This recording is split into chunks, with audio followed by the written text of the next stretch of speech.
Okay, Sky, a Ben John love story, chapter 8.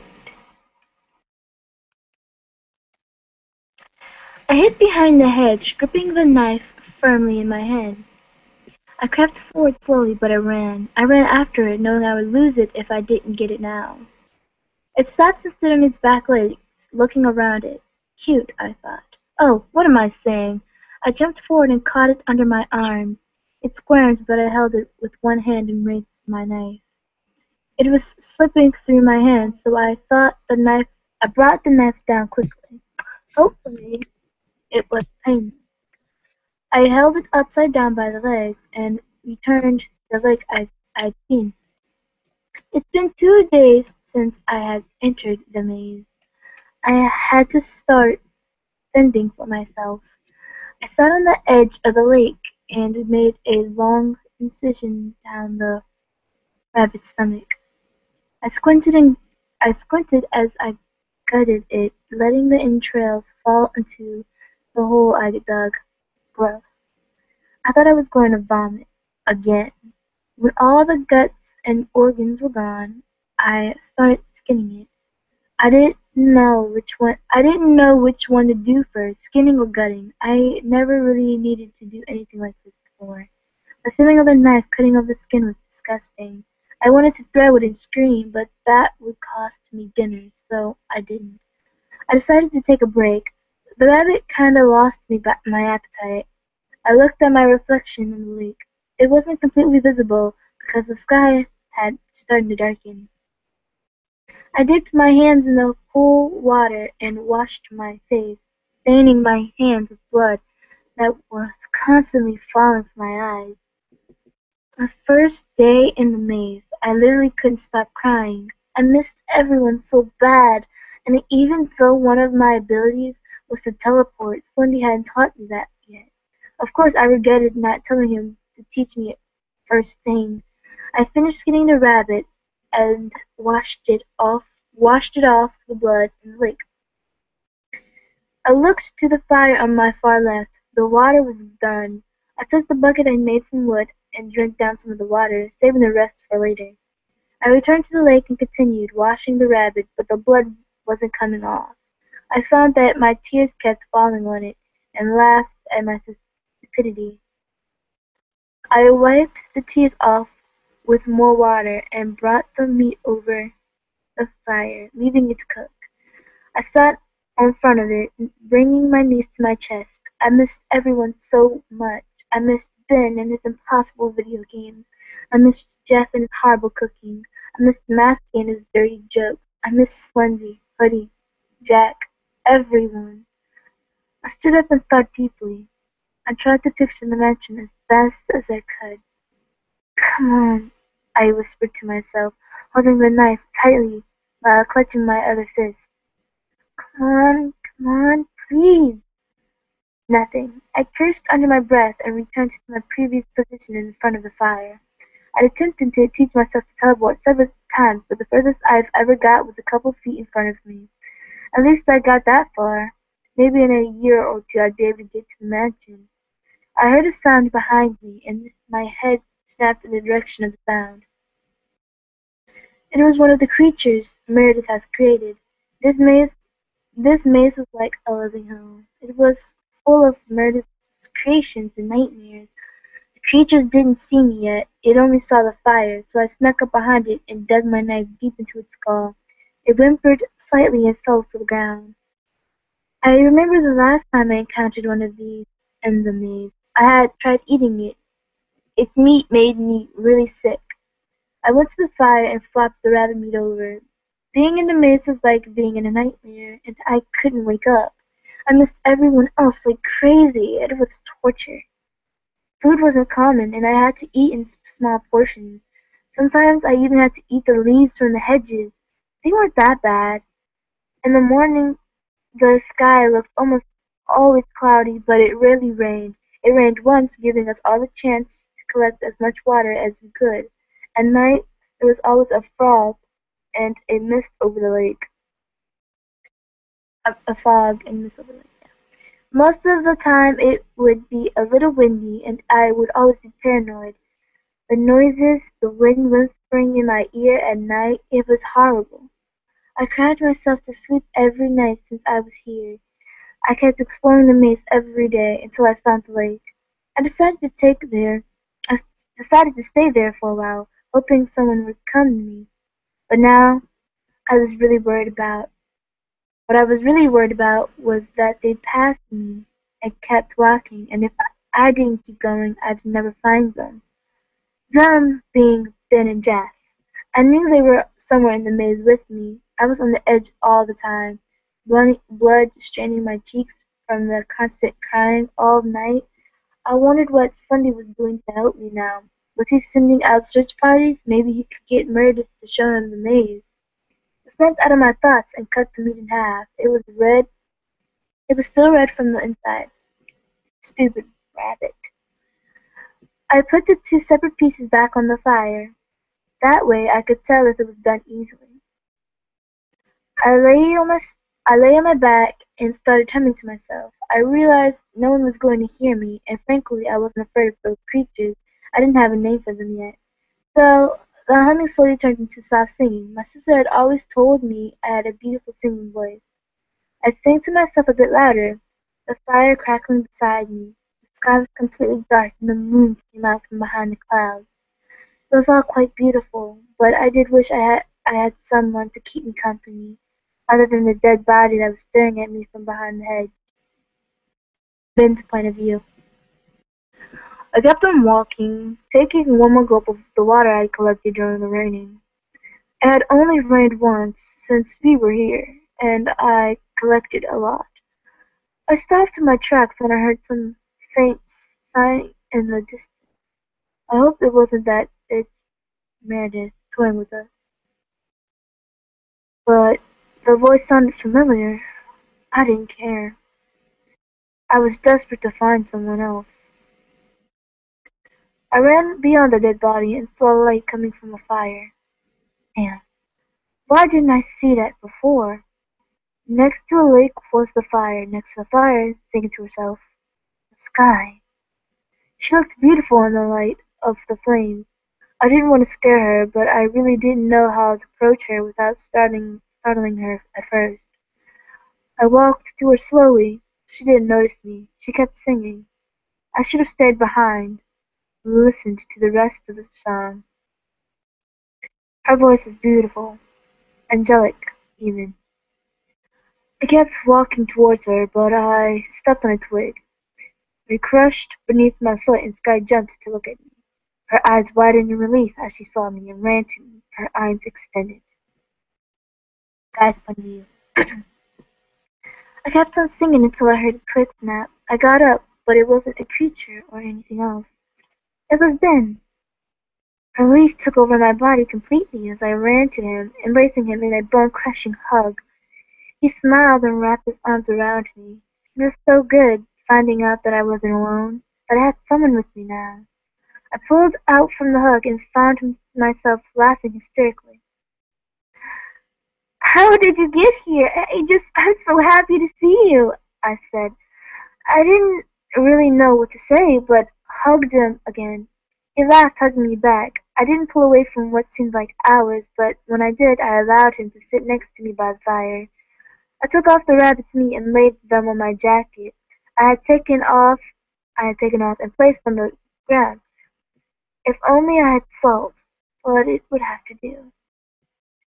"So, you found a lake. That's lucky," he said. I nodded. "Yeah, it is, but I'm getting really sick of this place. I just want to go home." "I know. Me too. Are you staying here, or are you going to keep walking?" he asked. "Well, I don't really know," I began. "I feel that if I stay I'll never find Jeff, but then this is a really good water supply. But then there are animals in other parts of the maze, and they have to have another source of water if they're not coming here, right?" Ben chuckled at my worries and confusion. "Right," he agreed. "Maybe I could leave a trail," I said, the idea suddenly hitting me. Like, a trail of leaves or other things to find my way back. That's a good idea, he said. But what exactly would you be looking for? I sighed. I don't know, I said. I brought my knees to my chest again. I'm just really glad you're here. I thought I'll be alone forever. I feel the same, he said. This maze really gives me the creeps. It's terrifying, I explained. Yeah. Ben's point of view. I stared at her, the light of the fire flickering off her eyes. She had her knees tucked up and looked adorable. Then she sat up and asked me something. Then, do you think Slendy's looking for us? She asked. I'm sure he is, I replied. I heard his sound coming from the lake behind us. Sky turned around and looked at it. Is there fish in that lake? She asked. No one in particular. I shrugged. Go check. She jumped up and ran towards the lake. She peered over she peered over the edge, and I suddenly got an urge. I crept up behind her and shoved her into the water. She screamed playfully as she held onto my hand, pulling me in after her. I splashed her with water, laughing nonstop as she gave a disgusted look. Oh no! I washed out the rabbit in this! She laughed, but kept on playing, until I leaned in and kissed her softly, both of us waist deep in the fresh water. She kissed back and then pulled away, smiling warmly. I took a deep breath and tucked her under my arm. She rested her head on my shoulder like she always did. I closed my eyes and soon drifted off. Guy's point of view. Yes, yes, yes, yes, yes, yes! Ben, ben yelled, running towards the water and jumping in. I laughed and followed him. We had decided to keep walking away from the lake, but leave a trail of rocks just in case. Eventually, we found a beach at, at the edge of the maze. I had only started to step into the cool water when Ben ran at me again, picking me up and throwing me around. I laughed, but then I felt a heavy push from behind, and I was shoved to the ground. I didn't see anything after that. It all went black. I woke up the next morning. The sky was still a cloudy blue-gray. I was by the same lake again. I sat up looking around me confusedly. Ben? I called. No one. What was happening? I recalled the events of yesterday. Was it all a dream? If it was really vivid. I hauled myself off the ground, stumbling a little, but regaining my balance eventually. This was confusing. Did yesterday never really happen? What about the day before? Had that been a dream as well? My head spun with questions as I decided to keep walking, like I did in the so-called dream. I fetched lots of rocks, placing each one about 2 meters apart or so. I started walking. Luckily, I had a bag with me, because the day Ben was making the trap, I had taken some things with me just in case he needed them, like rope, nails, and so on. I swung the bag over my head. I swung the bag over my back and started walking and walking and walking. I stumped towards the rabbit, causing it to run away, making me laugh uncontrollably.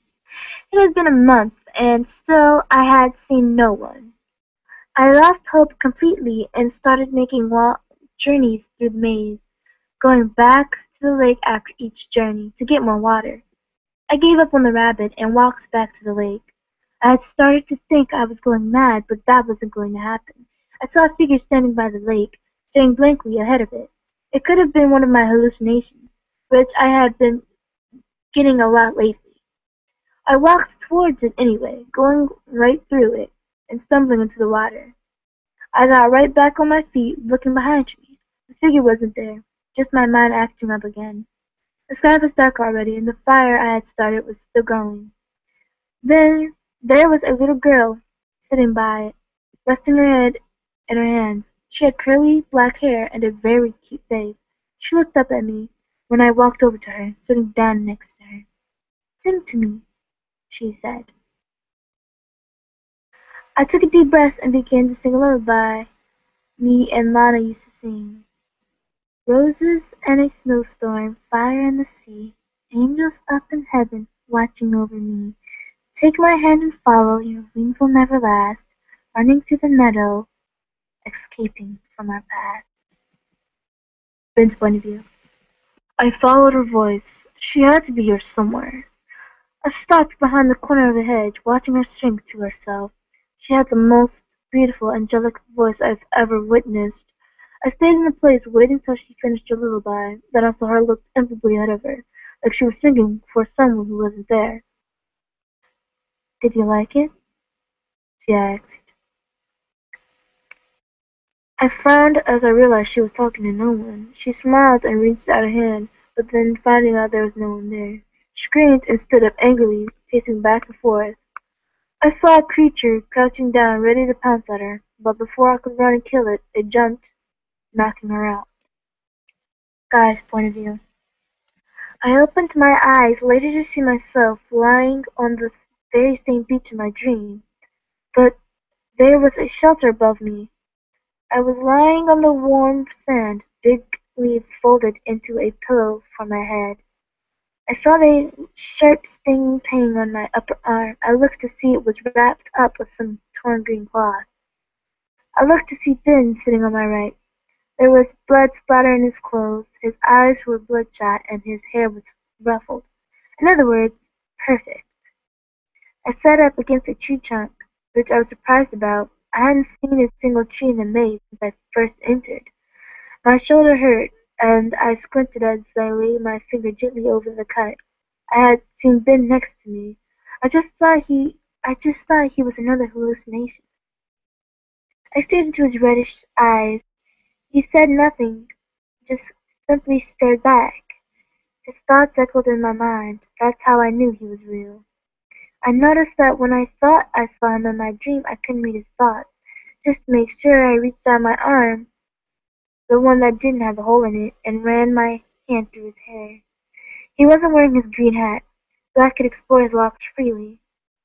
I ran it through several times and brought it down to his face, to his eyelashes, nose, lips, chin, and returned to hair. After I was done, I let my hand rest on his. He smiled, holding my hands tightly. "Are you sure? Are you not sure I'm real?" he asked. "I am now," I said. "What happened to my shoulder?" He sighed. "A creature attacked again after you passed out." He told me about how he tried to keep the mud away from me, but it dug its huge claw into my shoulder. I furrowed my eyebrows at the very thought. I forced myself to pull Ben into a hug, my eyes almost tearing up from the pain. I pulled away and attempted to ruffle his hair a bit more, which was now neater. "Wow, you really love my hair, don't you?" he chuckled. "It's gorgeous," I said, fixing it up and ruffling it a bit more. He shooed my hand away and shook his head violently, and I laughed. "Ben?" I said. He yawned in response. "Did we meet, like a month ago?" "In a maze? No," he said. "That just proved that I dreamt the whole thing. It was a heck of a dream, though." "Oh, okay," I said. I saw a single hair on his head sticking up slightly, and a bit on the side that needed ruffling, and things that needed fixing here and there. It was driving me insane. I tried to reach out my hand to fix it, but Ben grabbed it before I could do anything. He leaned over and pecked my lips before she started to stand up. "I'm gonna go and get more firewood." Then he leaned over to me and whispered something else. "And don't play with my hair." I only giggled as he turned to leave. I looked around and into my bag. I was running quite low on food, when I got an idea. I stood up and jumped into the maze, dropping to my knees at the ground. My eyes scanned the dirt till I found a few worms. I picked them up and went back to the beach. I took out a bobby pin that I had in my hair and turned it, making it into a hook shape. I tried sharpening it a little, failing. I failed horribly. Jeff was the expert at sharpening stuff. I finally managed to sharpen it a little. I used some string hanging off my back, and I made a stick to make the rod. I headed into the water until it was about up to my chest. I didn't have a raft, so it would have to do. I felt a sharp tug at the end of the rope, pulling my face into the water. I laughed and pulled it out, revealing a medium-sized, silver-colored fish. Yes! I took it and held it above the water, hooking on the second worm and pulling it in the water again. After I felt the second tug, I took the two fish back to the beach. Ben had started a fire, so I stuck the fish through two sticks and set them on the fire. Ben saw me and instantly impressed. Yay! Dinner! I knew finding you would pay off. I laughed, and now that we were by the beach, we could salt the fish. I had another fire going especially for the water.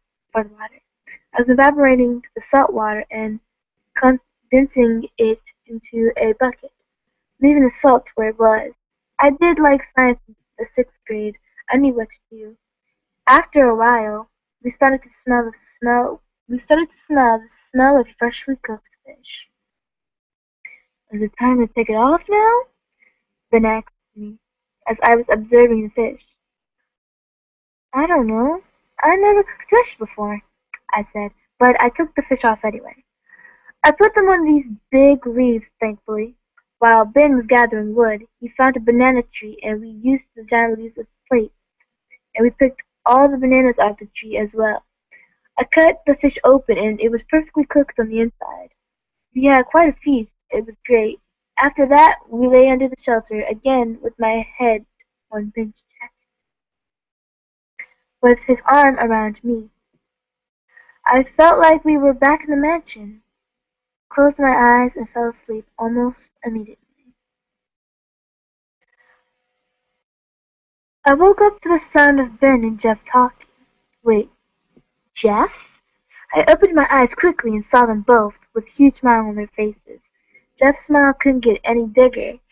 My shoulder wasn't hurting anymore, so I jumped up and ran to Jeff, grasping him tightly in my arms. He was a little shocked at first, as he is whenever I hug him, but again relaxed and hugged me back finally. Where have you been? I almost screamed. Searching for you two everywhere, he stated. Wait, so you've been moving around this maze non-stop since you got here? I asked, the truth starting to dawn on me. He nodded. But I thought you would have passed the speech by now, I said. Ben and Jeff stared at each other with confused looks. I thought for a moment and then it started to hit me. Jeff shrugged. I just kept walking until the hedges all started to look the same, and I passed this place several times, but I found your rocks one time. I followed them, and here you were. The rocks I laid out? I knew they'd come in handy, I said. So what were you thinking about just now? Ben asked. I decided to tell them the truth. It was all I could conclude. Jeff, you said you've been walking forward nonstop since you got here, I began. And if you passed the lake several times, there's only one way that could be possible. Ben raised his eyebrows, urging me to continue. I sighed, afraid to tell him the horrible truth. This maze is on a loop, I said. That means we'll never get out.